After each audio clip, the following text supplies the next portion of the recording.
Nung isang araw pa to, inihatid ako ni kapatid at papunta pa lamang ako sa hotel. Ito yung moment na paalis pa lang ako o pauwi pa lang ng Pilipinas. Naiisip ko na yung pagbalik ko kasi meron akong pinupunteriya. Meron akong gustong rest bakan sa Japan. Sa mga sumusubaybay, alam ko may idea na kayo kung ano yan. At sana, magawa natin yan. Kailangan natin kumayod para makaipon ng pamasahe. Whatever, sa mga oras na ito, maraming salamat, Japan. Arigatou gozaimasu. Matane.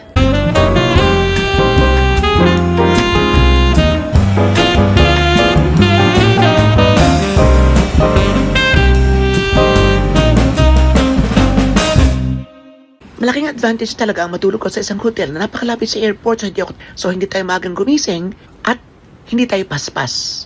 Yun. So tamang-tama lang. I think we only have less than 2 hours remaining kaya dire-diretso na tayong mag-check-in. Hindi na tayo masyado makakakembot at makaka-vlog dito sa labas. So pipila na tayo. Nauna pa kami dyan. Kita niyo ba ang pilang ito na dinatnan ko? Nauna pa ako dyan. Malalaman niyo ang kwento pagdating natin sa Pilipinas.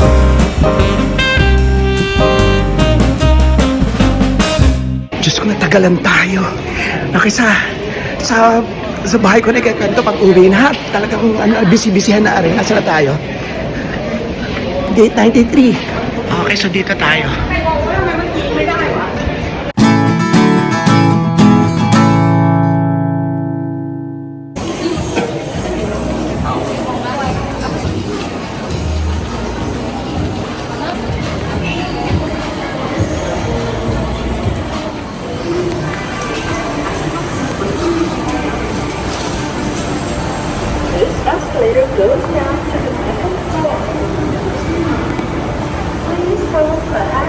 8 o'clock, so minsan have 1.5 hours. Nagulat ako dito, in fairness. Nakakaloka naman na halos wala ka na makitang ibang tao bukod sa'yo. Huli ko nakita ito nung panahon pa ng pandemic. Umuwi ako ng 2020 at 2021, diba? Kasagsagan ng pandemya. So parang ganito rin. Ewan ko, malalaman natin na sa isang araw kung ano baga ang dahilan. Hindi naman siguro epekto ito ng pagkonti ng mga turistang galing China, no? Siguro, mas marami lang ang gumamit sa araw na ito ng ibang terminals. Doon na lang muna tayo. Or maybe, mas marami ang nandun sa ibang mga gates kesa dito.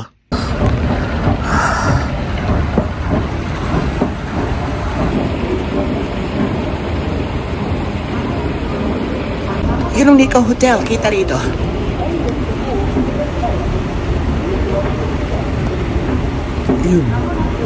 Yun.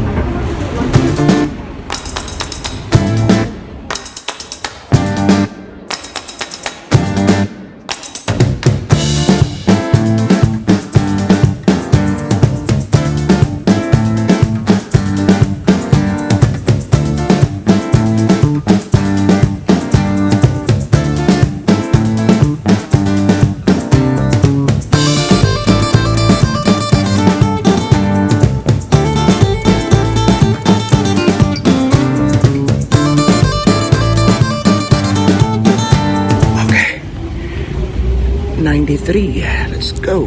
Narita Airport is said to be the 7th cleanest airport in the world. Number 1 ang isa pang malaking airport dito sa Japan, ang Haneda Airport na lagi natin dinadaanan. At malinis talaga, bonggang-bongga.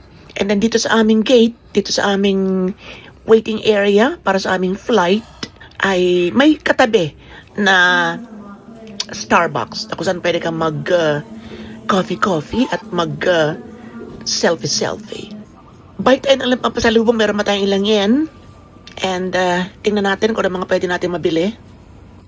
Nga pala, if you're planning to buy chalk sa airport para wala ng tax chenes, think twice. At Narita Airport, medyo okay lang ang almond at macadamia ng Meiji. Konti lang price difference kung sa stores like Donkey at Okay Dipato ka bibili na minsan ay much lower pa nga dahil sa promo. Pero kung KitKat ang bibilin mo, dahil sa kanilang unique flavors na pagkarami-rami, bumili ka na agad sa labas dahil usually, halos doble ang price dito sa airport kahit pa walang tax. So tip lang mga katsarang, love you! At huwag magpapanik, kung konting-konti na lang o baryan-baryan na lang yung yen mo, may mga pagkain na nabibili sa mga convenience stores sa labas na halos ganun din ang presyo dito sa airport, kagaya ng mga onigiri at mga tinatinapay. Konting-konti lang talaga pagkakaiba.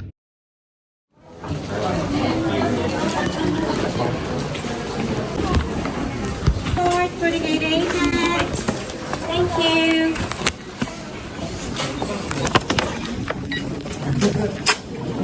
Thank you so much. Okay.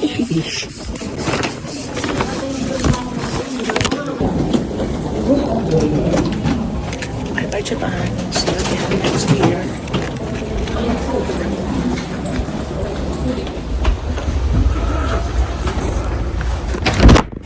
Sorry.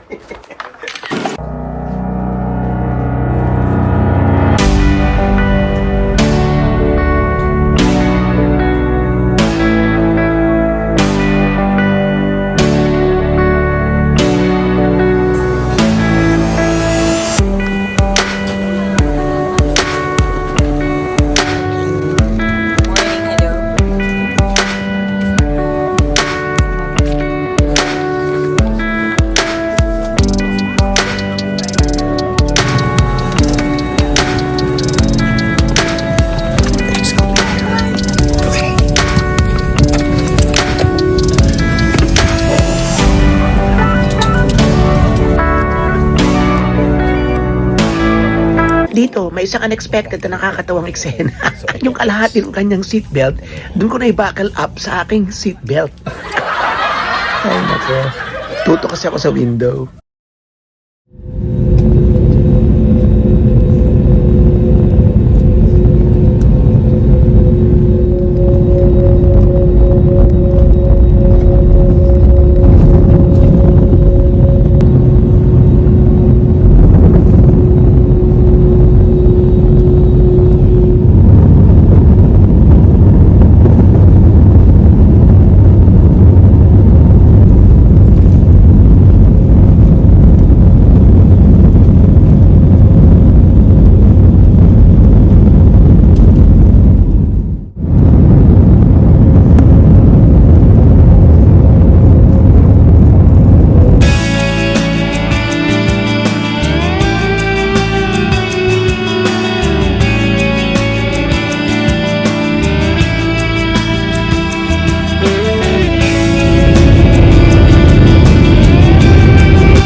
So in short, nakita na kami ni Dexter, sinundo niya ako, and then nag-taxi kami yung kwento tungkol sa taxi. Diyos ko, sa isang araw ko nakikwento. Kumain lang kami kasi super gutom na talaga ako. Kaming dalawa, super gutom na talaga. So yun, so kahit sa bus wala tayong video.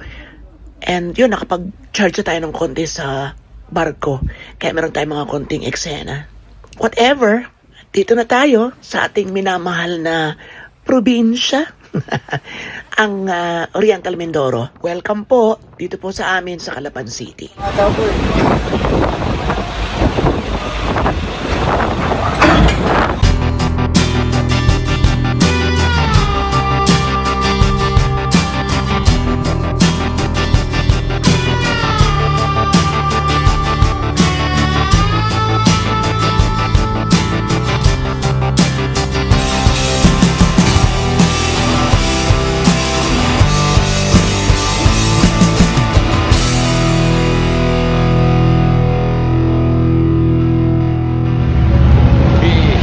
Nakalaban na kami Mindoro. Kami pinili talaga namin umuwi at wag nang tumambay sa Maynila at Batangas.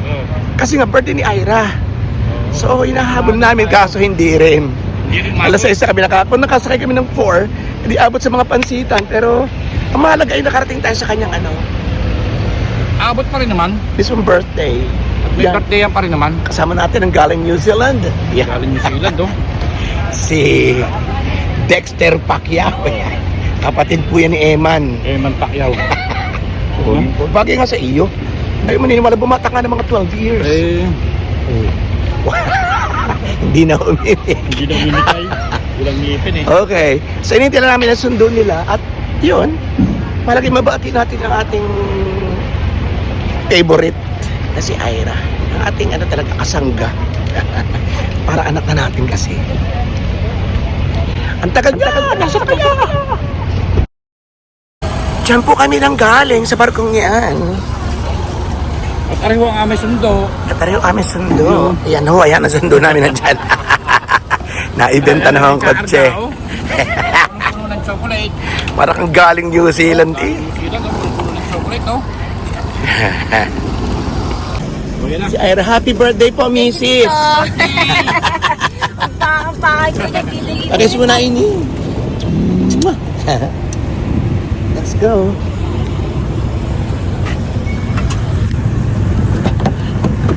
Nagpakis ako dun pala nakatutok sa sa bed. Kuya, ikaw nang mag-drive. Puno ng chocolate na eh. Puno ng chocolate. Eh sabi ko kay Dexter dito na ito na muna matulog at pagod na pagod sa kunong biyahe namin. At bukas na lang umuwi, ha? Bahala na. Ah, bahala na. Okay, sige. Happy birthday, Ining. Ilang taon na? Ayaw sabihin. May mga divide pa nalalaman, divided by 2. Ang tao pala, Ira? That's- Kuya. 20 lang daw. Let's go! Happy birthday to you! Hey, meron din namang handa. Oh, happy birthday. Kanta ka naman! Happy birthday, Ira! Happy birthday, Neng. I love you. We love you. Siyempre. Dive!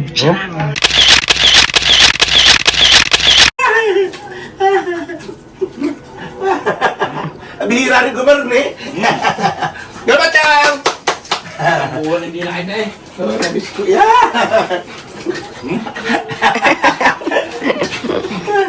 Sarap! Good morning, Teleten.